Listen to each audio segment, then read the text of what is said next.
চাই তাদের বিরুদ্ধে জনগণকে এই দেশবাসীকে সজাগ থাকার জন্য বিনীত আহ্বান জানিয়ে এবং তাদের যারা এই উশৃঙ্খলা ও বিশৃঙ্খল সৃষ্টিকারী যারা আছে তাদের বিরুদ্ধে আমাদেরকে তথ্য দিয়ে সহায়তা করার জন্য আহ্বান জানিয়ে তাদের পরিচয় গোপন রাখার শর্তে এবং তাদেরকে প্রত্যেকে উপযুক্ত পুরস্কারে পুরস্কৃত করার আশ্বাস দিয়ে আমি আমার বক্তব্য শেষ করছি।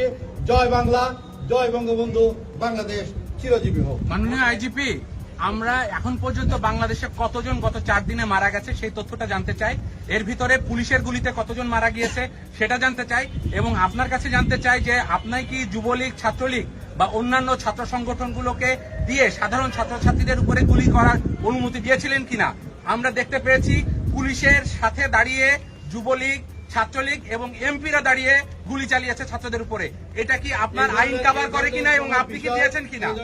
বিষয় পুলিশ করে নাই, আপনারা আমাদের কাছে প্রমাণ আছে মাননীয় আইজিপি, আপনারা দেখেন সেই ব্যবস্থা নেওয়া হবে। আমরা সেই নামগুলো বলতে চাই। আপনারা যে ব্যবস্থা আমরা যারা করেছে, যে কাজ করেছে তার বিরুদ্ধে আমরা ব্যবস্থা নিচ্ছি।